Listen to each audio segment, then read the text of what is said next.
third act of the film finds all of our main characters in New York City, right in the heart of New York City. What was that? And Bruce sees what's happening, knows that the military can't do anything about it. It has to be me. And for the first time in the movie, he's going to take the chance to willingly bring the Hulk out of him to face this creature. You think you can control it? No, not control it, but I don't know, maybe aim it. So he makes a radical decision to lower the back ramp of this helicopter. Stop! What are you doing? And leap out.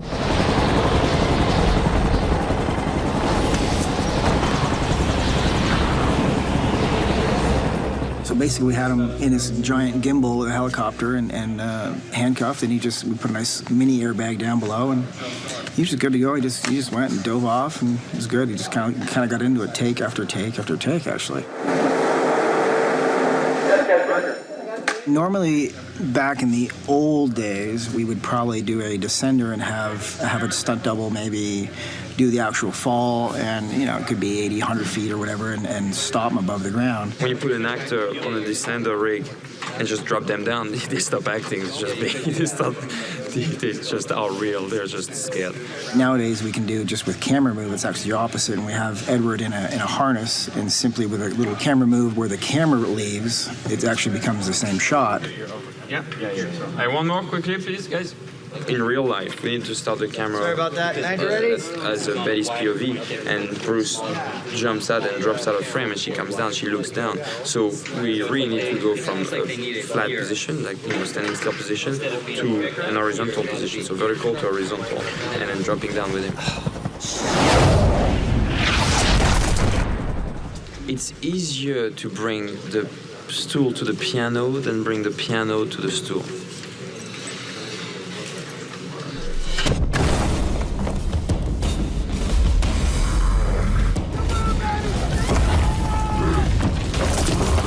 Encounter Abomination, he's already created some damages. He's throwing cars, which is an ode to the Abomination Avenue. It's a comic where he's running after people and then there's cars and people flying everywhere.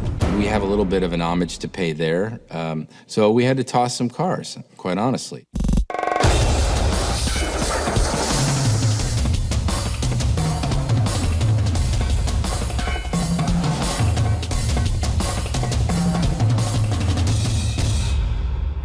Very beginning, it became clear there were certain elements that everybody really wanted to try to fit into the fight. It's the biggest bar fight in history, and that's what we set out to do.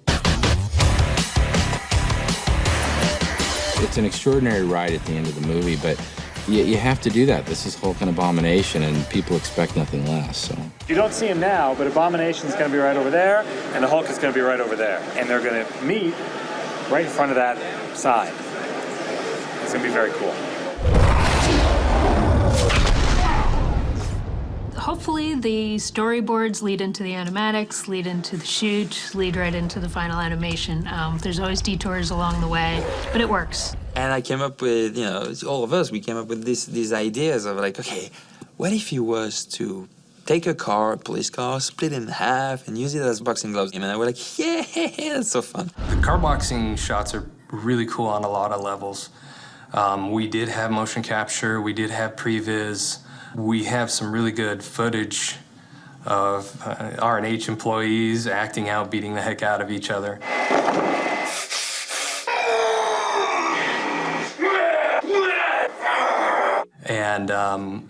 And then Amanda's a really good animator. She's the most meek, mild individual you could ever see. And we gave her these punching, crazy big, boxing glove punching shots. And she was awesome. Her alter ego really came through there. I've done gentle and soft and nice. And I just really wanted to, take out some aggression and beat up a monster with another monster and cop cars. She turns to me, she's like, I've worked on so many cute animals. Can I just beat the heck out of something? I was like, please, if I'm going to be on Hulk, let me smash something. She just really wanted to go to town on Abomination with Hulk. Hulk is down, he's out, he's defeated, and Abomination's coming to get him. So what's he gonna do? He sees a cop car, and he smashes, Hulk smash, and those shots were done previous to the ones that I did. And then my shots, he grabs each of the gloves, picks them up, pounds them, roars at the screen, and then comes charging in full speed at Abomination, and he just lets him have it.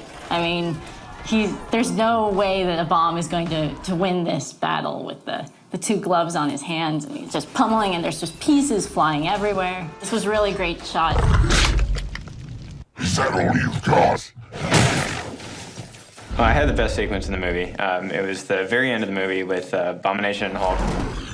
This is it. This is the fight between them, and I was really lucky. I had a blast doing the sequence. It's all action stuff, you know, and as an animator, it really doesn't get better than that.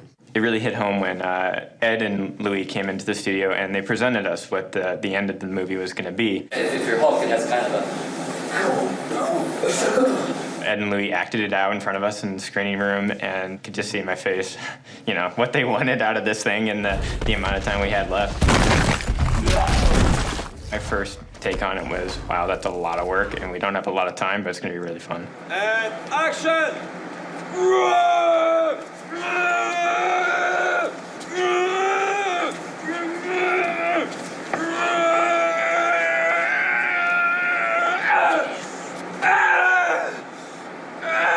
Hulk on his own is okay. It's pretty cool. Hulk fighting another guy who's taller and stronger and more athletic, I mean, that's just like a dream come true, you know? To be able to see just two guys just going at an old-fashioned brawl was a dream. It was absolutely fantastic. You don't get to work on characters like this too often. I mean, there's only so many hero CG characters that are out there, and you know, the Hulk, who wouldn't want to work on that? It's pretty awesome. Hulk!